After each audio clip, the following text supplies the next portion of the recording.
Welcome to the God Culture, where we urge you to challenge tradition as 1 Thessalonians 5:21 tells us, "Prove all things, hold fast that which is good." We do not intend to be confrontational, although we will defend our positions in comments, but to compare what the Bible really says versus the traditions of men, which Jesus himself rebuked. Jesus said to the Pharisees, "Full well ye reject the commandment of God, that ye may keep your own tradition." Mark 7:9. Now that we have discovered the location and shape of the Garden of Eden, and put forth our strong theory on come again, said it wrong before, guess the Hebrew word Hibok even fits me sometimes. Embarrassed. Kamagan Island being the actual Mount of the East, which starts in the Garden of Eden at its base and rises through the ceiling of the garden, through the ocean floor, and all the way to the summits of Kamagan. We found some unusual things in history that correspond with the eruptions of Mount Hibok or Caterman, where we believe Adam offered the very first sacrifice for forgiveness immediately after his fall from the Garden of Eden. If nothing else, listen and see if this makes sense, and you consider a link as we do.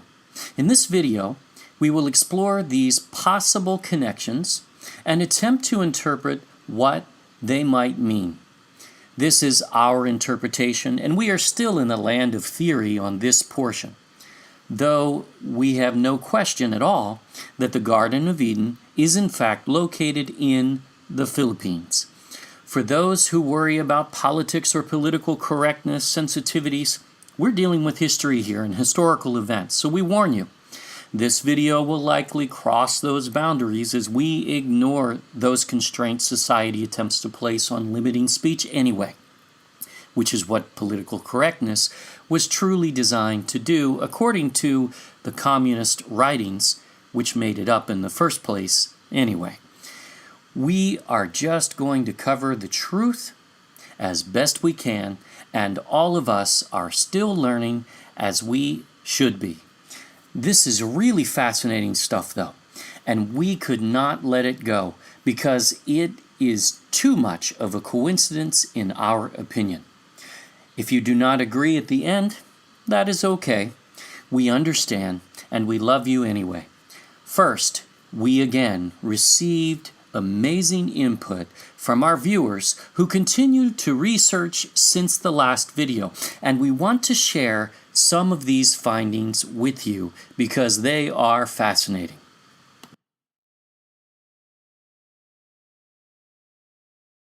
After the last video where we unveiled the Hebrew word Hibok, which ends with an exclamation point, Hermie, forgive us if we got that wrong, commented, "In my region, northern Mindanao, we pronounced Hibok with an exclamation point." Wow. Thanks, Hermie.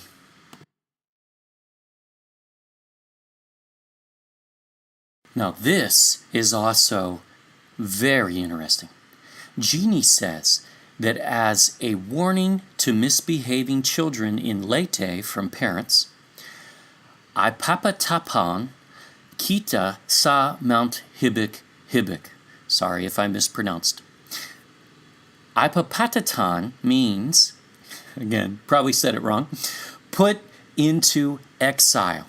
So when they're not obeyed by their children, parents are threatening to put them in exile on Hibok. Does that sound familiar? Was there another child of Yahuwah God who was exiled to Hibok for disobeying them? Yes, there was. Adam and Eve. I always wonder, there are so many mountains in the Phils, but why it's always been Mount Hibok that's being mentioned every time by these elders. Why, indeed, Jeannie. Very, very interesting.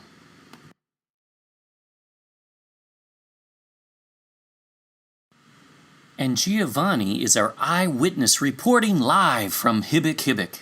Well, not really, but still reporting. Been to the top of Hibok many times. Small group of people dwell there. Amazing that on the top, earth is mixed with many kinds of seashells. The place is called Matum, black in English. Okay, we can't ignore this. The seashells on top of a mountain that supposedly rose out of the sea and is supposedly to be covered with layers of rock over millions of years. That'd be a lot of rock. Meaning those seashells should not be on the surface, according to the very theory that is always quoted by scientism. And believe me, it's scientism, not science. Wonder how old those seashells are. They don't bother to test those, do they? Because they would actually be too young to prove millions of years, wouldn't they? Especially since seashells decompose, according to the real scientists, gardeners, who report their observation that they in fact decompose in their use basically to fertilize plants, and it's used all the time. They can take a while, which to a gardener is less than a year, but that's not millions of years, is it? Because that theory is not scientific at all. No observation nor experiment has ever confirmed that theory, ever. But we just proved it in a very simple observation from our reporter live on Hibok. It's wrong. But what about this place on top of Hibok called Matum? We probably said it wrong. In Hebrew, me'on, man, dwelling, habitation. And tum, we covered before, means plural of tam, perfections, as in one of the epithets, jewels, of the objects in the high priest's breastplate as an emblem of complete truth. Wow. The dwelling of the high priest. Which high priest? The original high priest of mankind, Adam. Dude. Okay, we can stop there because that makes this whole series. Wow.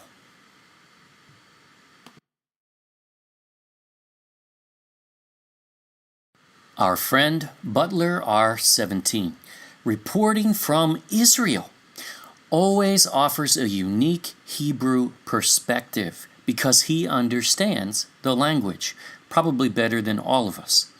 Regarding Lanzones, the tree of the knowledge of good and evil that produces a milky white resin for incense, as well as the dried skin of the fruit, which is also used for incense or mosquito repellent, depending on the country. Lanzones were where the miracle was happening. Lian, or where, means where, or derived from. Miracle in Tagalog is Himala. It is like Lamala. Imagine that. More Hebrew in the language. Lanzones is miracle from above, blessed tree, fruit by God Yahuwah. It really makes sense, the meaning of it. And boy does it. Thank you so much, Butler R17. And Noime, who is always good for astute observation, says, Lanzones in Mindanao, Misamis Occidental, call this fruit bulahan, meaning blessed. Imagine that.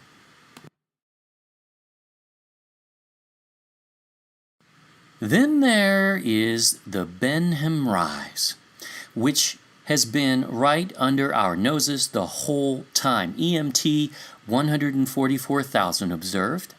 Benham rise. Ben is the Hebrew word for son of, and Ham is Ham,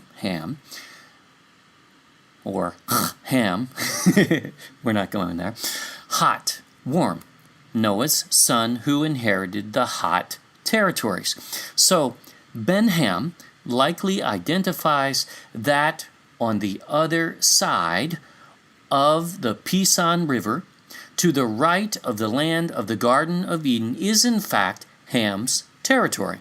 However, we are not entering the debate as to whether current ownership goes to the Philippines or someone else, as we do believe Philippines has the right to claim that land today.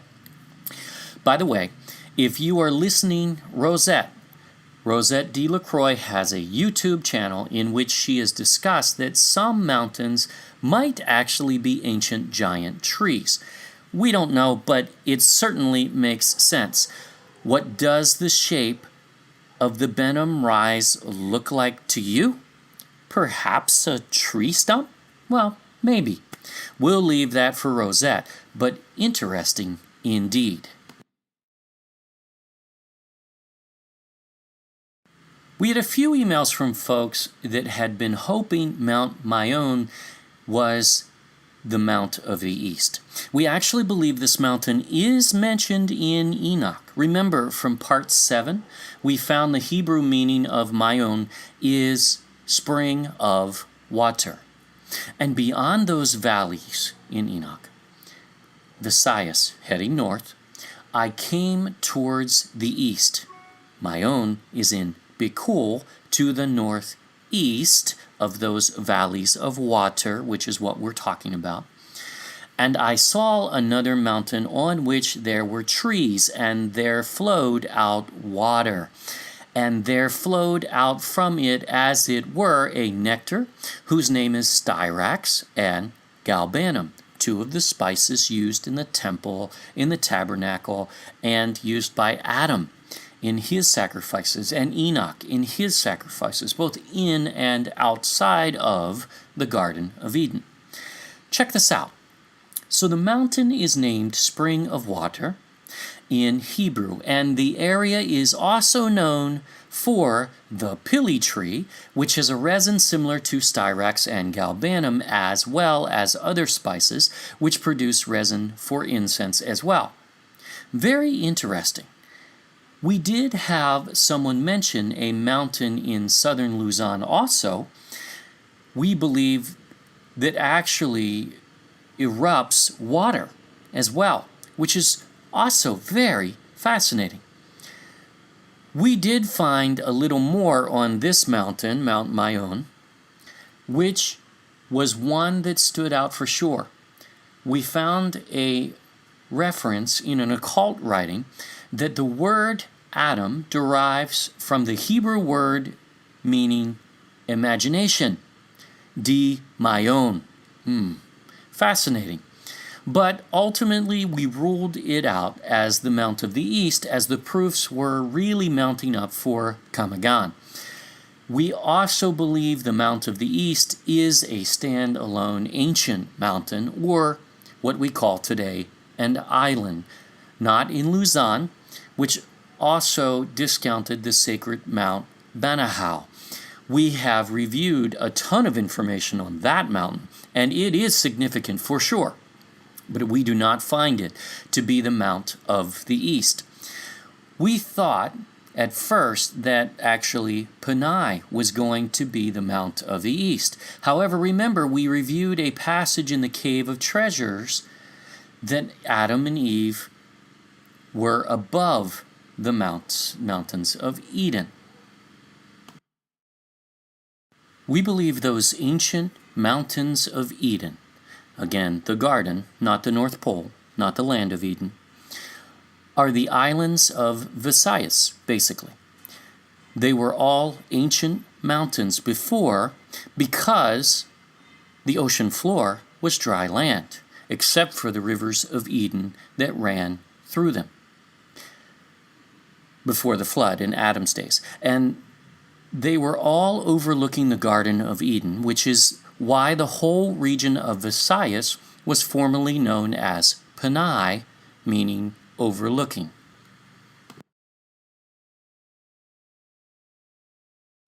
In our research, we came across the largest deposit of deuterium reported, and it was in the Philippines, but then we found supposed articles of it being a hoax, so we didn't use it in the last video. Fox brought it up again, and another viewer confirmed that it appears true, and operations, in fact, were already underway.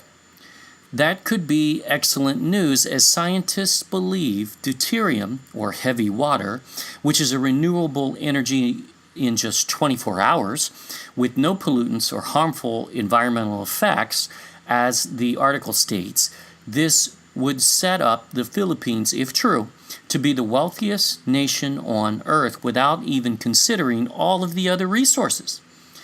Is it not odd that all of these resources have been found in recent times, adding to the historic resources of abundance?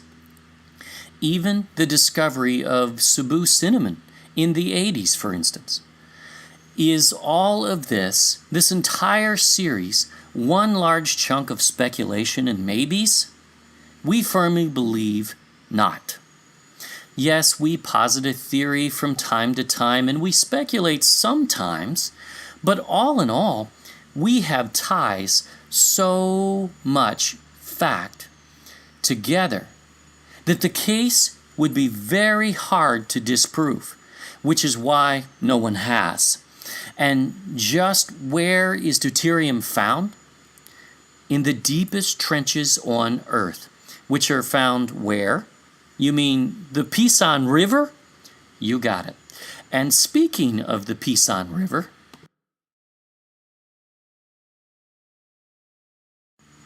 Irwin points out that is why the national language Tagalog means Taga-Ilog. Riverside residences, riverside people. What's odd about this is that the Philippines has rivers,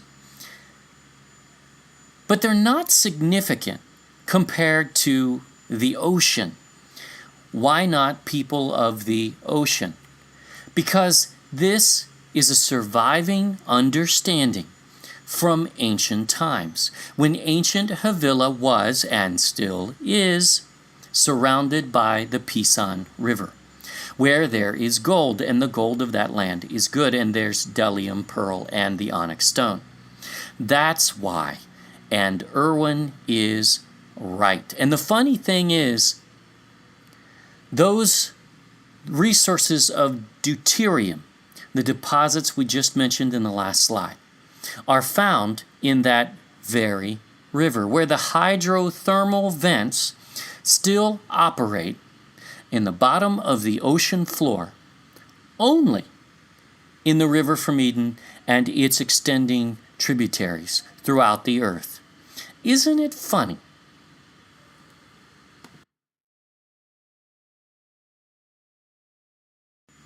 And Mark Antony comments on the Queen of Sheba. We know he's supposed to be with Cleopatra, right? Not the Queen of Sheba, but who knows? Anyway, I just want to say that when we were excavating, former anthropology student, in northern part of Cebu, Philippines, 5 years ago in the town of San Remigio, the locals had a story about a queen with ships who frequently dock in their area and who had lots of gold and other stuff. And just who could that be? Well, it's the Queen of Sheba, Cebu, of course. And we would like to thank all of our viewers for your comments and your prayers. In 7 months, The God Culture YouTube channel has surpassed the 1 million view milestone, and we are just warming up. Now, let's find out what happened with the eruptions of Hibok, the Mount of the East. We begin with the major eruption period, Hibok was awoken from its inactive, dormant state, and we'll prove that, prior to this, but September 1st, 1948, continually through 1953. Hibok blew its top for this time for real. We want to be clear that our hearts go out to anyone who lost family in these catastrophes, and eventually 500 people sadly lost their lives. This is a very serious issue. However, we are covering the timing and whether there seems to be a connection here. Let's start with the most obvious from 1948.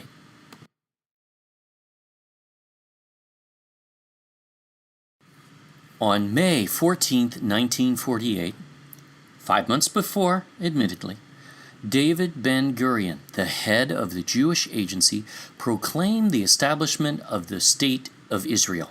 U.S. President Harry S. Truman recognized the new nation on the very same day. Do you know who owns modern Israel? I mean, we're not going to get into that too much in this video. That's not what this is about. But it's not what we've been told. The Rothschilds. Ownership was transferred to them in the Balfour Declaration of 1817 toward the end of World War I, which gave possession to the Rothschilds for their bringing the U.S. into World War I. We're not going to get into how that happened and how they have that kind of power. You can research that for yourself. Go look it up if you have not. We have to deal with this some, though, in this video, but we are trying not to get drawn into polarizing issues, which have been planted like landmines.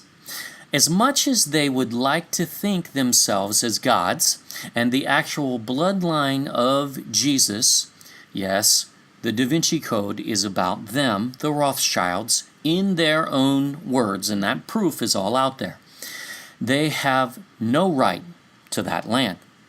The Rothschilds are not Hebrews, and Yahushua, Jesus, had no offspring. They are, and we'll prove this in time, but not this video, the synagogue of Satan, who say they are Hebrews and are not, but do lie. Revelation 2:9 and 3:9. Those are Yahushua, Jesus' words, exactly. Why would we go there? Well, it's unavoidable with this topic, because it leads there. As we explained before, the tribes of Israel have not regathered yet, as there has been no presence of Ephraim and Manasseh in Israel, and they had the birthright passed to them, not Reuben, the oldest son, who lost his birthright, nor was it ever passed to Judah. They were never given the birthright. They were given the scepter, and that was passed to Judah, but then to Yahushua, Jesus, who still has it. Therefore, without Ephraim and Manasseh, Judah has no legitimate claim to that land. And that's principally who is there these days. You can try to split hairs and say, well, maybe somebody in the tribe of Judah might actually have been from the tribe of, this and that. Well, yeah, okay, maybe, but probably not. And certainly are not identifying themselves as such.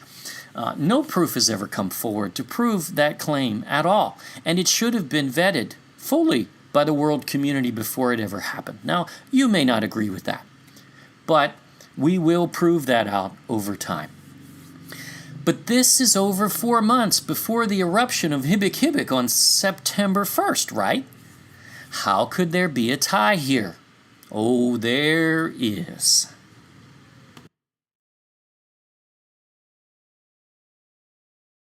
Because the law, the new government of Israel, in just 4 days after they became a nation on May 19th, 1948, they became a nation on the 15th, that was passed, redefined many Palestinians as absentee owners, even those who did not flee their homes. Few ever recovered their property. And this is fact, whether you want to make the argument that they had a right to do so or not, doesn't matter. This happened. So what? Right? This law began enforcement on September 1st, 1948, and continued to grow, as laws always do in a Pharisaic system, until 80% of the Palestinians had actually been displaced from their homes. This is a land grab. You can call it whatever you want. You could try to justify it, but it's a land grab. There's no other way to view it. We are well aware of the arguments about Zionism, but a good number of the Palestinians actually fit the definition of Hebrew better than the Rothschilds do, who own modern Israel, and they are not Hebrews. Again, research that further on your own. We will prove it out later. It takes an entire video, but we will. So, Israel became a nation on the exact date of the eruption. They began enforcing a law that leads to the confiscation of property of the residents who live there. Forget all the Zionist propaganda for a second, as well as that of the Palestinians, for that matter. We don't care about polarizing arguments. We're not entering that. Just look at the issue. Does any government, I don't care who they are, have the right to take your home because new bosses just moved in? Is that ever a right thing? This isn't the biblical times where Joshua was literally fighting tribes of Nephilim giants who Yahuwah God ordered dead, exterminated from that land. No, it wasn't genocide, as some try to paint. And no, God's not this evil God wiping out people with the flood. He wasn't wiping out people. He was wiping out hybrids, manipulated humans. And this was the same that lived in the land of Canaan in that day. You can research every tribe, and every tribe leads to giants. And we'll prove that in our flood series further. We will get back to that eventually. Many of these so-called Palestinians are the peasant farmers who did not leave their land when Israel was torn apart before, and their families were citizens of Israel before it was disbanded by the Romans. And some are even Hebrews of mixed origin. And some are even Hebrews of direct origin. No matter how you spin it, this comes up on the wrong side. Yahuwah God did not give these directions to modern Israel. There is no biblical standard for that. And you can't look to Exodus, Leviticus, Numbers, and find that there. You cannot, because it's not. And what's the deal with September 1st? It does appear to be a very significant date in which Jewish events, especially, have occurred. Not necessarily within their control at all times, but in more modern times. Here are a few.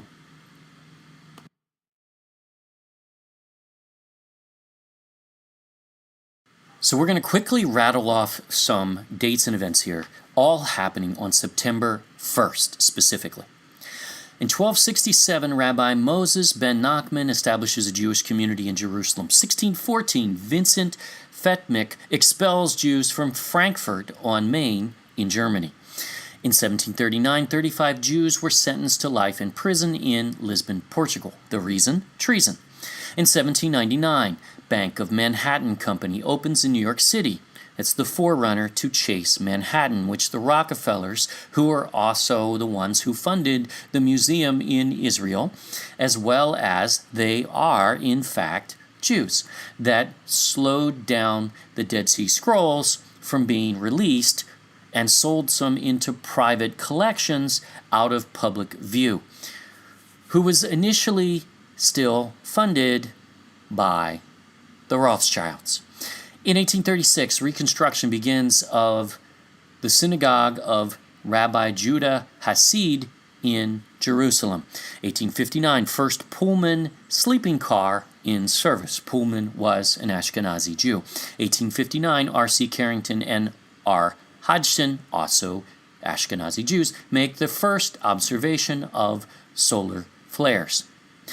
And in 1859, the first solar storm affected the electrical telegraph service. Perhaps. Actually, that can be proven that maybe it didn't actually happen. We're not going to get into that in this video because we don't have that kind of time. 1870, Napoleon III captured at Sedan, also an Ashkenazi Jew. 1878, first female telephone operator starts work. Emma Nutt in Boston, an Ashkenazi Jew. I know Jews didn't get to choose when they were expelled from countries or sentenced, as you'll see later, by Hitler, who also happened to be an Ashkenazi Jew, and so was much of his leadership, as well as Stalin, and his leadership, as well as Franklin Roosevelt, or shall I say Rosenfeld, his family name before it was changed, for that matter, and so are most judges, especially in Europe and America.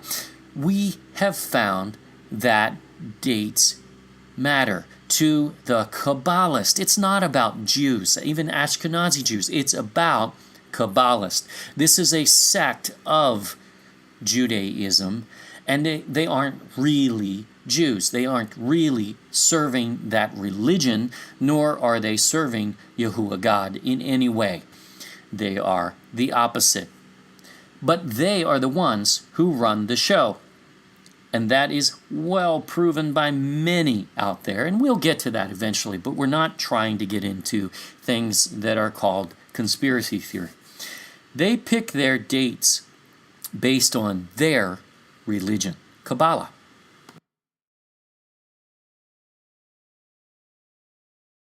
We're about to get to something even more significant, but we're going to rattle off some more dates here.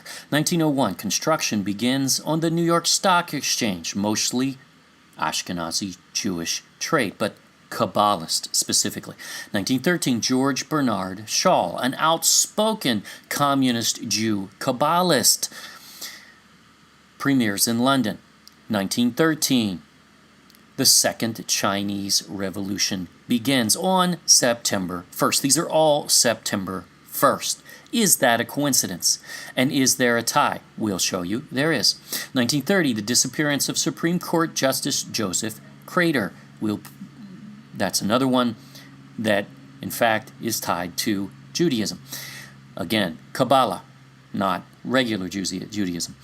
1938, Benito Mussolini cancels civil rights of Italian Jews. 1939, Hitler orders extermination of the mentally ill. Hitler was an Ashkenazi Jew, a Kabbalist, occultist, for sure. 1939, World War II starts as Germany invades Poland by attacking Danzig. 1941, Jews living in Germany are required to wear a yellow Star of David. 1942, obviously that date meant a lot to Hitler, didn't it? 1942, U.S. federal judge upholds detention of Japanese Americans, again tied to World War II, where you have the Ashkenazi Jew, Hitler, Stalin, Roosevelt, and Churchill, all tied to Kabbalah. You don't have to believe those things. We're going to get to the point here in just a minute, and you're going to see it is huge. 1942 also, German troops land on Taman Peninsula. Why did we throw in a reference to the Second Chinese Revolution here? Because communism is a product of Kabbalah. Read Kabbalist Helen Blavatsky's writings, as well as Karl Marx, real name Moses Mordecai Levy. you will find the trail also leads right back to the Rothschilds. In fact, the firm that funded the Bolshevik Revolution in Russia was called Kuhn, Loeb and Company. It is a Wall Street bank run by Jacob Schiff. Schiff married into the Rothschild family. So he was a U.S. banker funding Russia. The Rothschilds.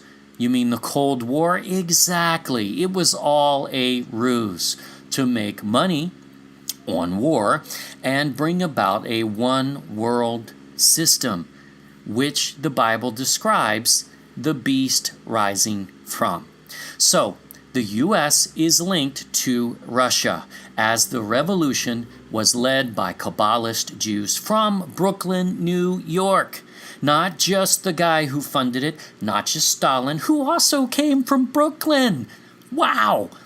But also most of the leadership that he used in the revolution, even prior to Stalin, in fact, were all tied to Kabbalah, and they were Jews from Brooklyn, New York. Again, they're not into Judaism. They're following something different. Jews are not the issue here, and we're not talking about Jews. This isn't about racism and race. This is about a religion within called Kabbalah, which we'll prove in a future video is absolutely 100% the doctrine, the very doctrine of the Watcher, fallen angels before the flood. That's what we're talking about here, not Jews. So don't call us racist, because we are not. We're just throwing political correctness to the side here, because this is all tied to a religion called Kabbalah, the religion of the Watchers.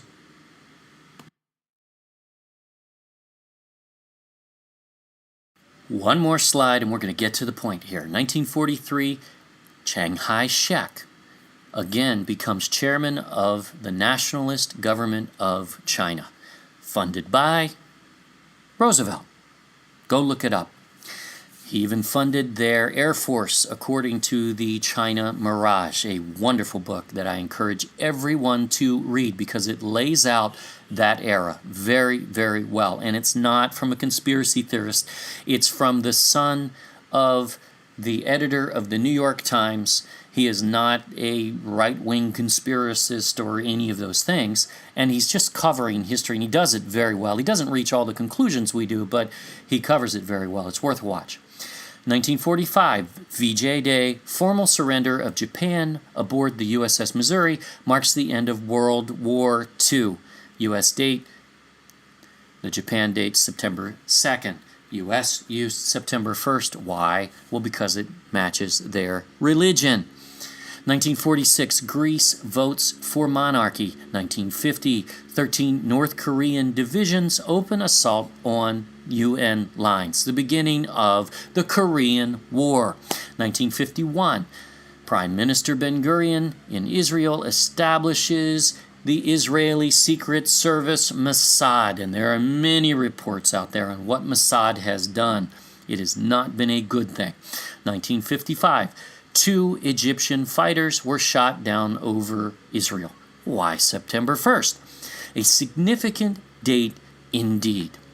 But here's the largest occurrence. On the exact day of that eruption of the Mount of the East. Is it just a coincidence? See what you think.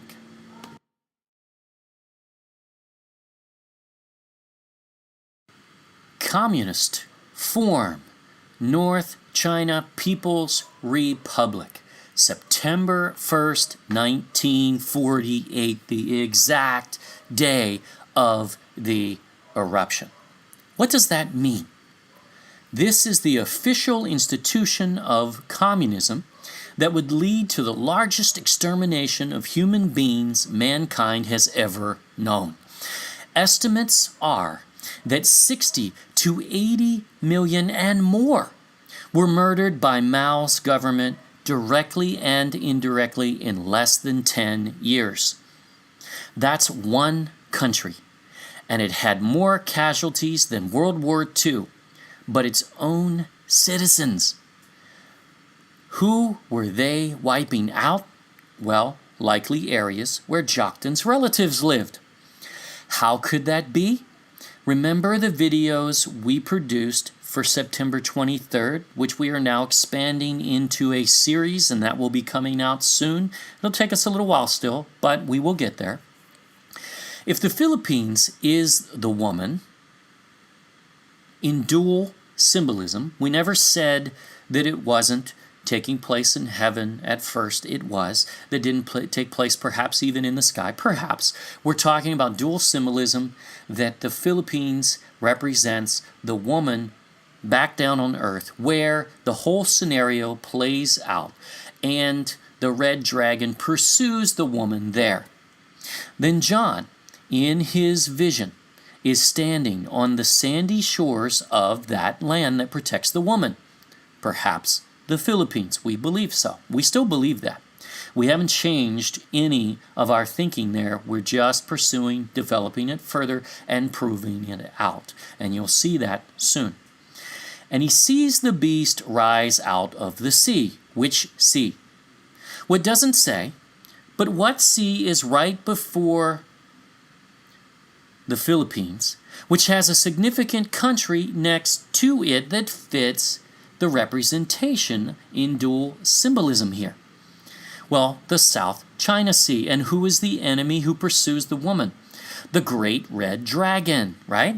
Now, that's Satan. Yes, that's Satan. We're not disputing that. We're not saying there's a new interpretation. That we're saying there's dual symbolism here, that it's also identifying the nations involved.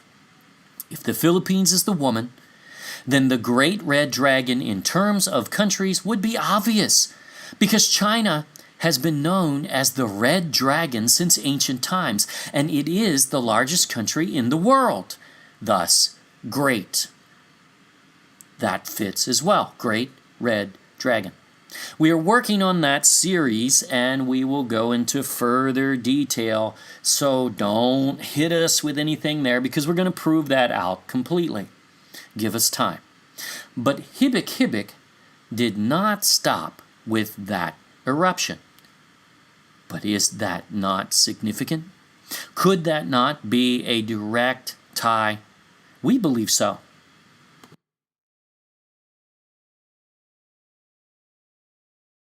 In May 1949, remember, we are in theory land here. This whole video is theory. But this is very coincidental if it's not the case. In May 1949, a large explosion from the summit crater of Hibok volcano preceded by a week of intense earthquakes. The explosion created a cauliflower-shaped eruption plume and produced devastating pyroclastic flows and layers down the northeast side of the volcano. 8 square kilometers land were invaded and destroyed. In May 1949, a new lava dome started to grow in the crater. So, in May 1949, the world saw 1. The statue of the Council of Europe was drawn up. That's the forerunner to the EU. It's not the EU, but it's the forerunner to it. U.S. President Harry Truman signs a bill establishing a rocket test range at Cape Canaveral in Florida. This leads ultimately to the establishment of NASA. The Chinese Red Army occupies Shanghai. This further advances Mao's communism, and this is really the final straw leading to his takeover of the entire country. Do you see the pattern? Significant happenings with the advancement of the one world beast system. That's what this is about. This isn't about China. This isn't about Russia. This isn't about Jews. This isn't about the U.S. This isn't about any of those things, because those are all shell governments that do the bidding of the Rothschilds, the beast system that is really running the show behind the scenes, which is why you see a president come and make promises. You know, you had Clinton. Then you had Bush, and Bush promised everything in the opposite direction, yet what did he do? The same things. Then Obama came and he swung the pendulum back to the other direction. He was going to change everything and do it differently, and what did you see? The same things. Now you see Trump, and he swings the pendulum back to the other side. I mean, we're just watching the pendulum, boom, boom, boom, boom, back and forth and back and forth. That's all we're seeing. But you have to see beyond the puppet show and look to the puppet masters, because what they want to happen ultimately happens every time. That's the common bond to all of these. It's not about any country, any individual, any race, none of that. Throw all that out.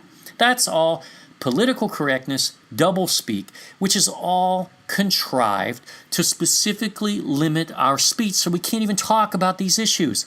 Why can't we talk about these issues? Why is it taboo? It should not be. We should be allowed to explore this, yet we're not. It's conspiracy theory. Oh, now we're supposed to completely shut down, and that's what it does. And that's what it's intended to do. So, how about the next eruption?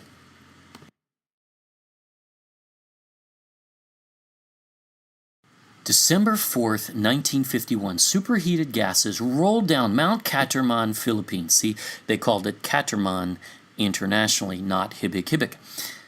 The new lava dome continued to grow during the next 2 years and become a prominent feature by late 1951. On the 4th of December 1951, pyroclastic flows went down the northeast flank of the mountain and reached the outskirts of Mambajaw town, where 500 people were killed. And that is sad. Even sadder is the state of the world as all of these things are happening, and it has only gotten worse. Evil is now called good, and good evil. So what happened on this day? We don't have a specific occurrence that only happened on this day, but here's what was happening. From June 1950 all the way through 1953 was the Korean War. After World War II, Korea was divided into two countries after being unified for thousands of years. A stupid move. Not just unlearned or many of the other nice words you could use. No, this was stupid if you were trying to avert war and not cause it. And dividing it between half communist Russia control, which we know are just Americans, by the way, that took over Russia to create an antithesis. Research the Hegelian dialectic if you have not. And the other half was capitalist. What did they think was going to happen? They knew exactly, because they were planting more reasons for war, just as they did in the Middle East with Israel dividing the Ottoman Empire in the first place. But what they did in Israel, seizing land, assured war and turmoil. It's done on purpose. They didn't have to seize that land. They had land. And they did the same in Vietnam, which also was an ancient society for thousands of years. They were not split, and now all of a sudden they're divided. And not just divided, but divided between the thesis and the antithesis.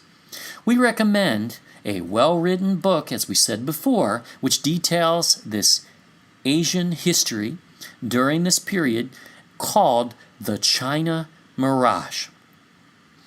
Many times they call this the Forgotten War, the Korean War. But in terms of superpowers, this was absolutely a world war, and most especially a major advancement in creating the one world beast system of revelation, which is what this really is all about.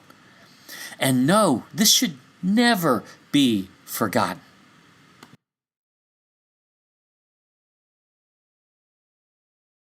What about other eruptions before 1948, though? Wikipedia says Hibok erupted 1871 to 75, 1862, and 1827.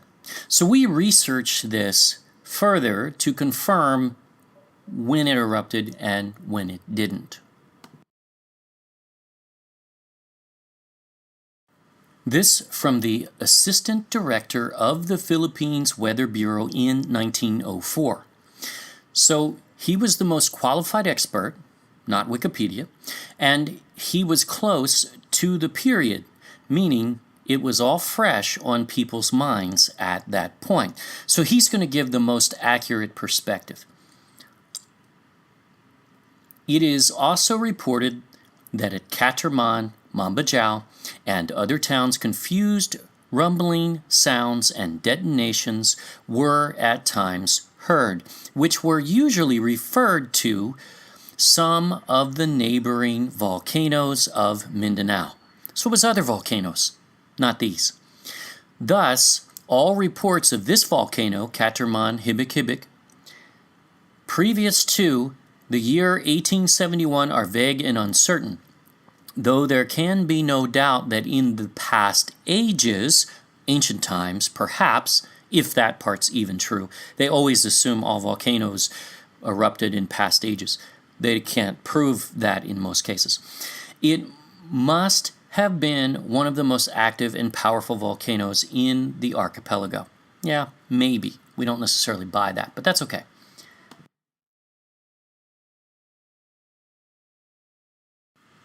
So let's take 1862 and 1829, which were before 1871, and the expert says they didn't erupt. Those were volcanoes over in Mindanao that shook the island. Okay, so we'll take them off because they were not eruptions associated with the mountains of Camiguin.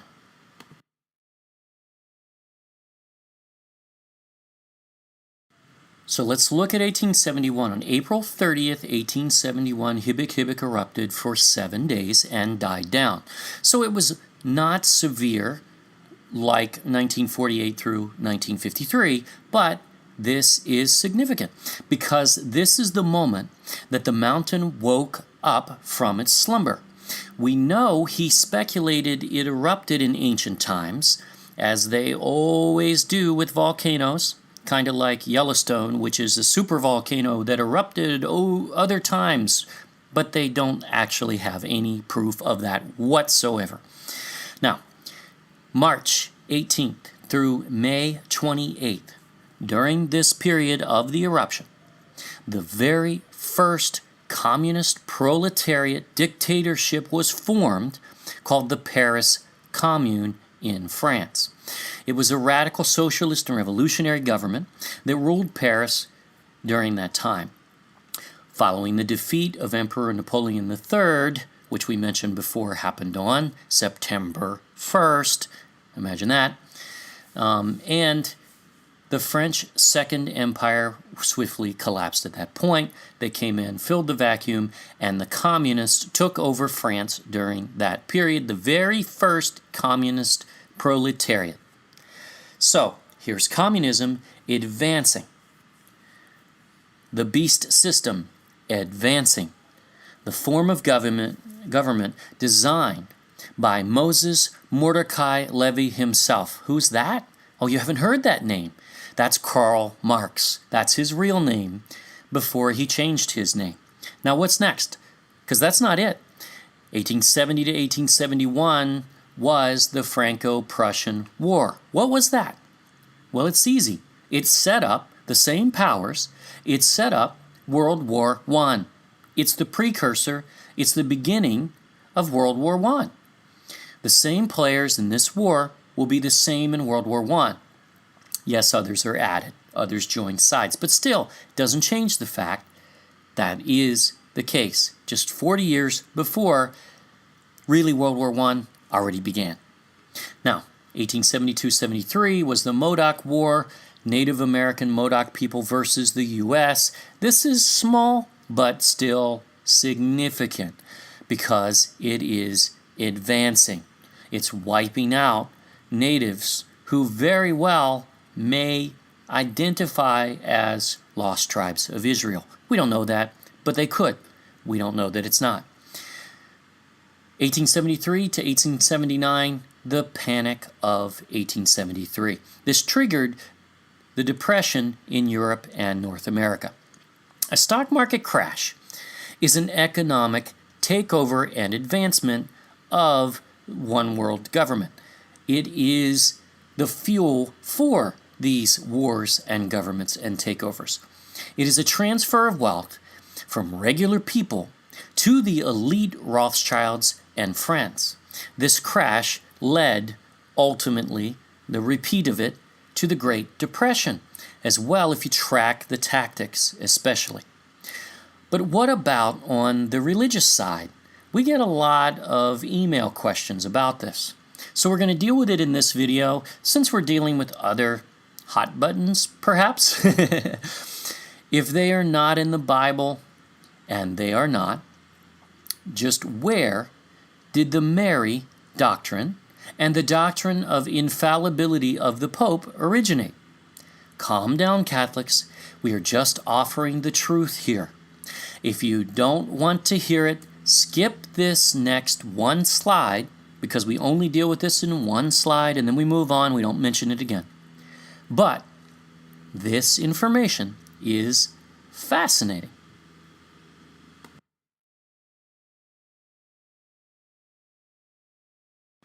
It just so happens to come from the same era leading up to the 1871 through 75 eruptions. It's not 1871, let's be clear, and we'll show you the dates. The presiding pope of that era, and king was his title, was Pope Pius IX. It was he who ordered the proclaimed Immaculate Conception of the Blessed Virgin as dogma of the Church, which means it did not come from Peter. Then he did the unthinkable against Romans 3:23, which says, "For all have sinned and fallen short of the glory of Yahuwah God." He declares the office of Pope as infallible. In other words, they can't make a mistake, and makes it doctrine of the Church. The decree reads that it is divinely revealed that the Pope, when he speaks ex cathedra, is possessed of infallibility in defining doctrines of faith and morals. In other words, he can't be wrong. And that it is, such definitions are irrevocable. So this means forever. This doctrine can never be taken away by another pope, even if it's wrong, and it is. Seems to us the invoking of this already proved that that pope was very flawed. There is no scripture to support this kind of doctrine, neither the Mary doctrine. Sorry, but that's fact. You will not be able to produce one because it's not there. And it gives just one man far too much power. We see it all the time in government, whether it be secular government or within the church government. Absolute power corrupts absolutely. There were two other minor eruptions as well, and we'll deal with those.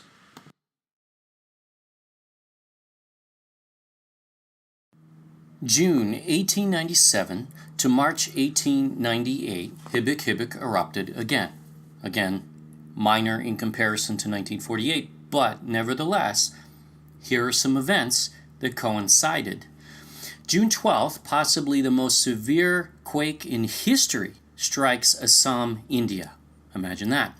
Shockwaves were felt over an area the size of Europe. Could that be connected? We believe it very well could be. June 16th, a treaty annexing the Republic of Hawaii to the United States is signed. Now, this was a takeover of Hawaii that the natives did not want. If you read history, you'll see that is the case. The Jesuit missionaries came into Hawaii. They took over land. One of them was named Dole, as in Dole pineapple and vegetables, cannery all over the world. One of the largest and very, very wealthy. Dole was a Jesuit missionary, not a businessman, supposedly. Yet, he did pretty well for himself, didn't he? He seized that land. His people then staged a coup where they even involved the Marines of the U.S. military to pin down the Queen and make her sign over her authority, and they took over the government. So there's a lot to that story, but you can research that on your own. It's all out there and it's well documented. August 1896 to August 1898. The Philippines Revolution against Spain. Whoa. And then April to August 1898, a very short war for two superpowers. Maybe that's because, well, Spain wasn't a superpower anymore, so it really wasn't even a war per se. Although it played out in the land of the Garden of Eden as well. So, what was all that? Again, the New Atlantis United States, that's from Sir Francis Bacon. That's what he called it, and he was the head of Freemasonry in his day, and this is when the U.S. was first founded. Begins spreading its phoenix wings. Now, Ben Franklin recorded the original bird was the phoenix, not the eagle, but they felt better to call it an eagle. That's all well documented. Look into the Lusitania, which is the ship that turns out was a false flag used to justify that war. Because it sat in the harbor in Cuba, it was unannounced to the Spanish, which was rather surprising. And when it was blown up from the inside, according to historical documents, there was a witness in the harbor, according to the New York Times, named Rothschild. Imagine that. That was a false flag. Look into that. We're not going to deal with that. Again, not for this video, but there is tons of documentation out there. Let's move on to the next one.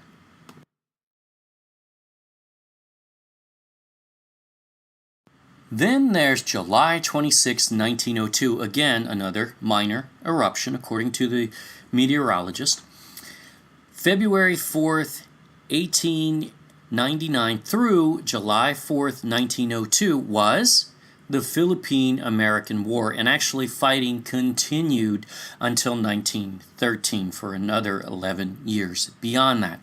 So after the war ended, though, the U.S. proceeded to treat the Philippines, the land of the Garden of Eden, as a territory, as if it could ever actually own it. Now, on July 12th, Arthur Balfour, remember that name from before, succeeds Lord Salisbury, who retired as British Prime Minister on July 11th. So, in that same period, arises Balfour. Who was he? The Balfour Declaration of 1917. And what was that? That is the document that gave the ownership of Palestine, the land of Palestine, to the Rothschilds. Not to Israel, not to the Hebrews, but to the Synagogue of Satan. And again, we'll prove that further in another video. So the one world government advances. And that is the common thread. And that, my friends, is the last eruption. So, all the eruptions of Hibok ever recorded in the annals of history, it woke up in 1871 during the establishment of the first communist proletariat dictatorship in France. The Franco-Prussian War, which is the precursor to two world wars, really. And the Panic of 1873, which was an economic takeover of Europe and the U.S. In 1897 and 98, we had the Philippines Revolution during those eruptions against the Spanish, the Holy Roman Empire, which broke out and then led to the Spanish-American War. Then in 1902, it erupts again at the end of the Philippine-American War, and just after Balfour becomes Prime Minister of England, the guy who will declare Palestine in the hands of the one world government, Rothschilds. Think about that. On September 1st, 1948, the largest eruption, or larger, there was one larger after that, but during that period, were the largest eruptions.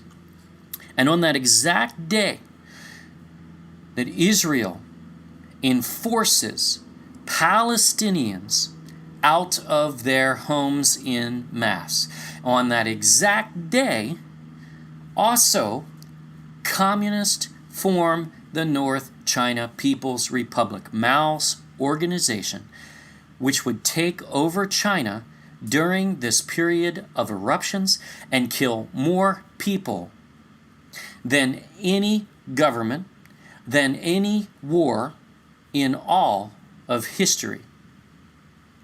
We proved out several significant events tying to September 1st as an historical important date, like the start of World War II, the UN opening in New York, Mussolini and Hitler canceling rights of Jews, or making them wear a yellow star, which is the same thing.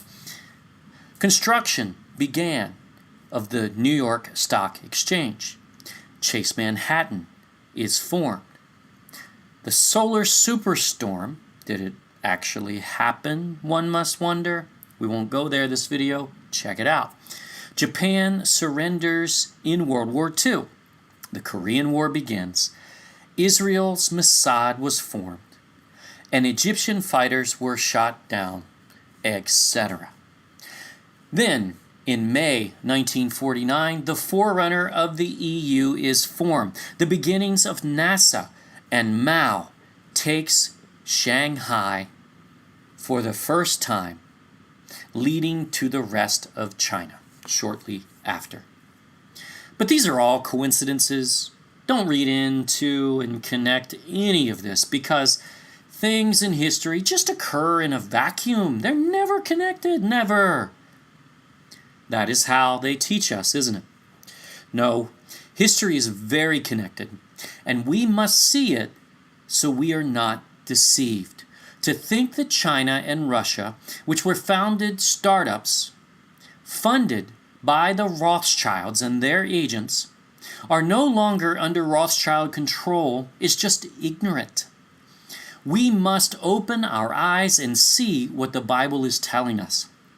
And when we look at history, we see revelation unfolding right in front of our eyes. And the Mount of the East has spoken. And in its speaking, it is highlighting these events of major advancement of the beast system historically. Imagine that. The good news is we are in the days of increasing knowledge, and we can see.